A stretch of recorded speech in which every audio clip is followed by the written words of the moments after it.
আসসালামু আলাইকুম প্রিয় দর্শক, দুদিন আগে মানে মে মাসের 13 তারিখে আমি একটা কন্টেন্ট করেছিলাম সুপ্রিম কোর্ট বার অ্যাসোসিয়েশনের নির্বাচন নিয়ে। 13 তারিখ ছিল সেটা, সেই দিনই এই সুপ্রিম কোর্ট বারের নির্বাচনের প্রথম দিন ছিল এবং সেই কন্টেন্টের আমার শিরোনাম ছিল যে নির্বাচন সুপ্রিম কোর্ট বার স্টাইল। এতে একটা বিভ্রান্তি তৈরি হয়। বিভ্রান্তিটা এখানে, অনেকে হয়তো মনে করবেন সুপ্রিম কোর্ট বারে বোধহয় এভাবেই নির্বাচন হয়, মানে এর আগে এভাবেই হয়েছে। কিন্তু যারা জানেন তারা জানেন যে সুপ্রিম কোর্ট বারের 77 বছরের ইতিহাসে এ ধরনের নির্বাচন কখনো হয়নি। মানে এটাকে আপনি বলতে পারেন টোটালি একতরফা একটা নির্বাচন। এই নির্বাচনে 42 জন প্রার্থীকে তারা মনোনয়নপত্র জমা দিয়েছিল, তার সঙ্গে ফি জমা দিয়েছিল, যে ফি নাকি আবার ফেরতযোগ্য নয়, এবং তাদের মনোনয়ন বাতিল করে দেওয়া হয়েছে এবং বলা হয়েছে যে এই লোকগুলো আওয়ামীপন্থী আইনজীবী, অতএব তারা নির্বাচন করতে পারবে না। একজন লোক কোন পন্থী হবে না হবে এটা তার ব্যক্তিগত ব্যাপার এবং এটা তার সাংবিধানিক অধিকারের মধ্যে পড়ে। সেই অধিকার থেকে তাদের বঞ্চিত করা হয়েছে, তাদের নির্বাচনে অংশগ্রহণ করতে দেওয়া হয়। এ ধরনের ঘটনা সুপ্রিম কোর্ট বারের কোনো নির্বাচনে এর আগে হয়েছে এটা কেউ বলতে পারবে না। দেখুন, সর্বশেষ যে নির্বাচনটা হয়েছিল 2024-এর সেই গণ অভ্যুত্থানের আগে, সেই নির্বাচনেও কিন্তু আওয়ামী লীগ বিএনপি সবাই নির্বাচনে অংশ নিয়েছিল এবং সেই নির্বাচনে সভাপতি পদে কিন্তু বিএনপি পন্থী একজন আইনজীবী বিজয়ী হয়েছিলেন, মহাবুদ্দিন খোকন, যিনি এবারও সভাপতি নির্বাচিত হয়েছেন। তখন ওই নির্বাচনে অনেক বিতর্ক ছিল, সাধারণ সম্পাদক পদে কেউ কেউ জোর করে পাশ করতে চেয়েছিল, নানা ধরনের ঝামেলা হয়েছে, কিন্তু নির্বাচনে কিন্তু সবাই অংশ নিয়েছে। এবার আপনি অর্ধেকের মতো লোককে নির্বাচনে অংশই নিতে দিলেন না। কেন দিলেন না? কোন আইনে দিলেন না? কোন গোজামিল করে দিলেন না? এটা নিয়ে আলোচনা হচ্ছে এবং আমার এই ধারণা এটা নিয়ে আলোচনা হতে থাকবে আগামীতেও। এবং সবচেয়ে বড় কথা হলো, এই যে আলোচনা হতে থাকবে, এই আলোচনার নেতিবাচক যে দিকটা, নেতিবাচক যে ইঙ্গিতটা, সেটা কিন্তু যাবে এই আইনজীবীদের উপর না, খোদ বিএনপির উপর। বিএনপিকে দায় নিতে হবে। বিএনপি রাজনৈতিক দল হিসাবে এ ধরনের গায়ের জোরের একটা নির্বাচনকে কেন হতে দিল এবং তার সমর্থিত আইনজীবীদের মাধ্যমে, এটা পরবর্তীতে এই প্রশ্নের জবাব বিএনপিকে বারবার দিতে হবে। এটা হলো আমার অবজারভেশন। দেখুন, আমি একটু আপনাদের ব্যাখ্যা করলে বুঝবেন। আমি যদি গত 5 বছরের হিসাবটা আপনাদের কাছে দিই, প্রতি বছরের নির্বাচন হয়, কিন্তু 5 বছর হিসাব করে দেখবেন যে এবারের মতো এত কম ভোট আর কখনো পড়েনি। 2020-21 সালে যে নির্বাচনটা হয়েছিল, সেই নির্বাচনে 76% ভোট পড়েছিল। মানে মোট ভোটার ছিল 7,781 জন, ভোট পড়েছিল 5,940টি। খেয়াল করবেন, তার মানে 76% ভোট পড়েছিল। 2021-22 যে নির্বাচনটা হয়েছিল, সেখানে ভোট পড়েছিল প্রায় 72% মতো, কম বেশি হবে হয়তো বা একটু, ধরেন আপনার 68 থেকে 72% মতো। 2022-23 যে নির্বাচনটা হয়েছিল, সেখানেও ভোট পড়েছিল এরকম 65 থেকে 70% মতো, এবং 2023-24 যে নির্বাচনটা হয়েছিল, সেখানেও ভোট পড়েছিল প্রায় 60 থেকে 62% মতো। এবং সর্বশেষ গতবার যেটা ঝঞ্ঝা বিক্ষুব্ধ নির্বাচন বলি আমরা, খুব মানে একটা উত্তেজনা হয়েছিল, মারামারি মতো হয়েছিল, ভোট ছিনতাইয়ের মতো অবস্থা, ভোট গণনার সময় হইচই, অনেক কিছু, সেই নির্বাচনেও কিন্তু ভোট পড়েছিল 50%-এর বেশি। আর এবার একটা গণতান্ত্রিক সরকার, এরা এতদিন যে কটা বললাম এর আগে, ওই সময় তো আমরা বলি যে শেখ হাসিনা সরকার ছিল, এবং শেখ হাসিনা সরকারকে তো আমরা স্বৈরাচারী সরকারই বলি, তাই না? তো স্বৈরাচারী সরকারে আমাদের এরকম ভোট পড়েছিল এবং সেই ভোট পড়া নিয়ে কোনো দলের কোনো আপত্তি ছিল না। বিএনপি, আওয়ামী লীগ, জামাত সবাই অংশ নিয়েছিল, তারপরে এরকম ভোট পড়েছিল। এবার এই গণতান্ত্রিক সরকারের আমলে আওয়ামী লীগকে নির্বাচন করতে দেওয়া হয়নি। আওয়ামী লীগকে ঠিক দেখেন তো কোনো রাজনৈতিক দল টল নেই। আওয়ামী লীগ এই অজুহাতে তারা আওয়ামী লীগ করেন, অথবা আওয়ামী লীগ মতাবলম্বী, অথবা আওয়ামী মতকে ধারণ করেন, এই ধরনের একটা অজুহাতে বাদ দিয়ে দেওয়ার পর একচেটিয়াভাবে বিএনপি জিতেছে। 14টা আসনের মধ্যে তারা 13টাই পেয়েছে, একটা পেয়েছে জামাতের লোক। বিশাল জয়, ভূমিধর জয়, তাই না? কিন্তু এই ভূমিধর জয়ের চেহারাটা কি? চেহারা হলো এবার ভোট পড়েছে মাত্র 36.48%। মানে প্রায় 2/3 লোক ভোটই দেয়নি। যারা ভোটার তাদের মধ্যে 2/3 লোক ভোটই দিতে আসেনি। এবার সর্বোচ্চ সংখ্যক ভোটার ছিল 11,097 জন ভোটার ছিল এবার। তার মধ্যে মাত্র 4,048 জন ভোটার ভোট দিয়েছেন, বাকিরা ভোটই দিতে আসেননি। কেন আসেননি? এমন দু একজন আইনজীবীর সঙ্গে আমার কথা হয়েছে, তারা বলতে চেয়েছেন যে এটা তো কোনো নির্বাচনই হয়নি, এটা জামাত বিএনপি নির্বাচন, নিজের নির্বাচন, এই নির্বাচনে আমরা যাব কেন? দেখুন, সবাই যে জামাত বিএনপি করেন তাও কিন্তু না, হয়তো ওই ধরনের একটা মত প্রকাশ করেন। আমাদের সাংবাদিকদের মধ্যে কিন্তু এরকম দুটো প্যানেল আছে, আমরা জানি। একটা হলো আওয়ামী এবং তার সঙ্গে বামপন্থী এদের সমর্থিত, আরেকটা হলো এই জামাত এবং বিএনপি সমর্থিত। কিন্তু আওয়ামী এবং বামপন্থী সমর্থিত যে সাংবাদিক গ্রুপটা আছে, যে ডিইউজে বলেন অথবা বিএফইউজে বলেন, এরা সবাই কি হয় আওয়ামী লীগ করেন, নাহলে বামপন্থী জাসদ এগুলি করেন? তা কিন্তু করেন না। আমার বিবেচনায়, আমার হিসাবে এখানকার যা আছেন তার অর্ধেকের বেশি কোনো রাজনীতিই করেন না। আগে একটা ডিইউজে ছিল, একটা বিএফইউজে ছিল, সেটাকে কতিপয় নেতা, স্বার্থান্বেষী নেতা, লোভী নেতা, সাংবাদিক নেতা, তারা দলীয়করণের মাধ্যমে আওয়ামী লীগ বিএনপি করে বা 2 ভাগ করে দিয়েছে।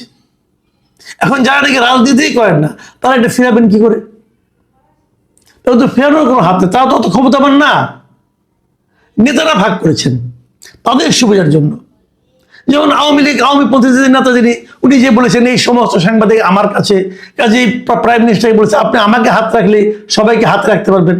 বিএনপিরা কি কথা বলেছে, এই সব সাংবাদিক আমাদের হাতে, আমাকে হাত রাখেন, আমি সবাইকে আপনার অনুগত করে ফেলাবো।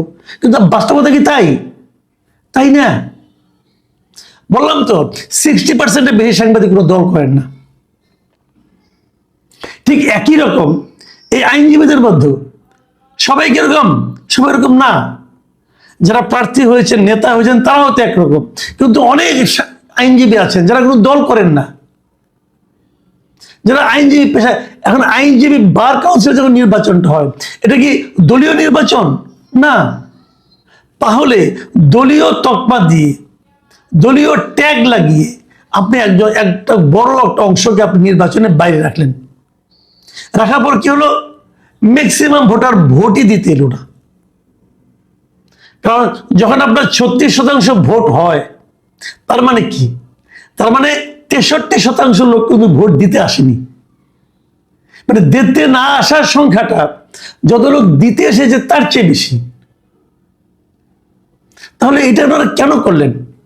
দেখেন, আমরা সবসময় সুপ্রিম কোর্টকে মনে করি ন্যায় বিচারের একটা জায়গা। যখন আমি কোথাও বিচার পাবো না, তখন আমি আদালতে যাব। নিম্ন আদালতে বিচারে যদি আমি খুশি না হই, আমি এরপর উচ্চ আদালতে যাব। সেখানেও খুশি না হলে আমি একদম সুপ্রিম কোর্টে যাব। এরকম যেখানে আমি বিচারের জন্য, যেটা আমার জন্য সর্বোচ্চ জায়গা, সেখানে নির্বাচনের নামে এটা কি হলো? এখন এটা কেন করতে দেওয়া হলো? কেন করলেন আপনারা এই কাজটা? এই কাজটা করে আপনারা কি আপনাদের পেশার সম্মান বৃদ্ধি করতে পেরেছেন? আপনারা নির্বাচন করেছেন, আপনারা জিতেছেন, কিন্তু যদি সবাইকে নিয়ে নির্বাচন করতেন হয়তো আপনি জিততেন। দেখুন, এই যে মাহবুবউদ্দিন খোকন, উনি এবার সভাপতি হয়েছেন। এখন তো বিএনপির আমল, এর আগের আমলে 24-25-এ তখন তো আওয়ামী লীগের, ঘোর আওয়ামী লীগের আমল ছিল। সেই সময় কি মাহবুবউদ্দিন খোকন জিতেননি? ভোট কত পেয়েছিলেন জানেন? 24-25-এ মাহবুবউদ্দিন খোকন ভোট পেয়েছেন 2622 ভোট। উনি 2622 ভোট পেয়েছেন। যখন নাকি আওয়ামী লীগ ছিল, আওয়ামী লীগ ক্ষমতায় ছিল, রাষ্ট্র ক্ষমতায় ছিল, সেখানেও মাহবুবউদ্দিন খোকন 2622 ভোট পেয়েছেন। আর এবার আওয়ামী লীগকে সরিয়ে দিয়েছেন, আওয়ামী লীগ নির্বাচনে নাই, একতরফা বিশাল ব্যবধানে উনি জিতেছেন। উনি এবার পেয়েছেন মাত্র 2984 ভোট, মানে ওই আগের চেয়ে মাত্র 300 ভোট বেশি। তাহলে মাহবুবউদ্দিন খোকনের উনি যে এই ভোটটা সবসময় পান, এটা তো ওনারই ভোট। এই লোকগুলি ব্যক্তি মাহবুবউদ্দিন খোকনকে পছন্দ করেন, এগুলো দল টল কোনো বিষয় না রে ভাই। তো ব্যক্তি মাহবুবউদ্দিন খোকন কিন্তু আগের বারও পাশ করেছিলেন, এবারও পাশ করেছিলেন। আগের বারে ওনার বিজয় ছিল একটা সম্মান, আগের বারে ওনার বিজয় যতটা উজ্জ্বল ছিল, এবার কি ততটা উজ্জ্বল হতে পেরেছে? আমি খোকন ভাইকে বলতেছি, ব্যক্তিগতভাবে খোকন ভাইয়ের সঙ্গে আমার খুব ভালো সম্পর্ক, ওনাকে আমি খুবই পছন্দ করি, আমার খুব পছন্দের একজন লোক। আমি খোকন ভাইকেই বলি, খোকন ভাই আপনি বলেন, আপনি যখন গতবার জিতছিলেন 2622 ভোট পেয়ে, সেই বিজয়টা আপনার জন্য যে গর্বের ছিল, এবারের 2984 ভোট পেয়ে বিজয়টা কি অতটা গর্বের ছিল নাকি এটা কলঙ্কিত ছিল? এই কলঙ্কের ভার আপনি কেন নিলেন? কেবল আপনি নিয়েছেন তা কিন্তু নয়, এই কলঙ্কের ভার কিন্তু আপনার দলকে, মূল দলকে, বিএনপিকে নিতে হবে। আলোচনা আসবে এক সময়, বলা হবে যে বিএনপি আমলে প্রথম সুপ্রিম কোর্টে একতরফা নির্বাচন হয়েছিল, বিএনপি আমলে প্রথম একটা মানে বিপুল সংখ্যা 42 জন প্রার্থীকে, 42 অথবা 40 আমার ঠিক খেয়াল নেই, ধরলাম 40ই, এতজন প্রার্থীকে আপনারা একটা খোড়া অজুহাতে নির্বাচনের বাইরে রেখেছেন। খুব জরুরি ছিল, এইটা 1 বছরের জন্য একটা নির্বাচন, একটা পেশাজীবী সংগঠনের নির্বাচন, এর মধ্যে তেমন কোনো মধু তো নাই। কি মধু আছে এখানে বলেন, যেটা আপনাকে হতে হবে? সেই নির্বাচনটা আপনারা কলুষিত করলেন, মানে সামান্য একটু লাভ এটা আপনারা ছাড়তে চাইলেন না। নির্বাচন হলে আমার ধারণা বিএনপি জিততে দিবার, কিন্তু সেইটাকে আপনারা মিনিমাম রিস্ক দিতে চাইলেন না। আপনারা আওয়ামী লীগের লোকজনকে ভয় পেলেন। এটা যদি হয় তাহলে বিএনপির সামনে যে নির্বাচনগুলি বিএনপি কন্ডাক্ট করবে আগামী 5 বছর, কি হবে সেগুলোতে? আমরা কতটুকু আশাবাদী হব? অথচ বিএনপি কিন্তু আওয়ামী লীগের 15 বছর ধরে একটা সংগ্রামী করেছে, একটা সুষ্ঠু নির্বাচনের সংগ্রাম করেছে। জনগণকে একটা কথাই বলেছে যে আমরা ভোটের অধিকার চাই, জনগণ যাকে ভোট দিবে সেই নির্বাচিত হবে। এই কথাটা বিএনপি গত 15টা বছর ধরে বলে এসেছে। এই তার প্রতিফলন। আপনারা এই ভোট চেয়েছিলেন, লজ্জা, এটা লজ্জা, এটা অপমান। এখানের মাধ্যমে আপনারা প্রমাণ করলেন, এর মাধ্যমে যে আসলে আপনারা ভোটের অধিকার চান নাই। শেখ হাসিনাও কিন্তু বলতো ভোট ও ভাতের অধিকার, এবং ভোট ও ভাতের অধিকার নাম উনি যা দিয়েছিলেন সেটা নিয়ে আমরা ক্ষুব্ধ ছিলাম, রাগান্বিত ছিলাম, এবং এক পর্যায়ে ওনাকে আমরা ক্ষমতাচ্যুত করেছি। তো আপনারাও কি সেই একই ভোট এবং ভাতের অধিকার, অথবা ভোট ও কার্ডের অধিকার, আমি জানি না তার সঙ্গে আপনি কি যোগ করবেন, বলছেন, কিন্তু করছেনটা কি? আপনাদের কথা এবং কাজের মিলটা কোথায়? আপনারা নানা রকম অজুহাত দিচ্ছেন। আওয়ামী লীগের রাজনীতি নিষিদ্ধ করা হয়েছে, কিভাবে নিষিদ্ধ করা হয়েছে? কবে নিষিদ্ধ করলো? আওয়ামী লীগের বিচার করবেন আপনারা, আইসিটিতে করেন বিচার। বিচার শুরু করছেন না কেন এখনো? বিচার এখনো শুরু করছেন না কেন? গত বছর আপনারা এই আপনার কি বলে সন্ত্রাসবিরোধী আইনে চেঞ্জ করছেন যে দলের বিরুদ্ধে বিচার করা যাবে। তো 1 বছর হয়ে গেল, এখন বিচার শুরু করেন না কেন? বিচার শুরু করেন, দেখা যাক বিচারে কি হয়।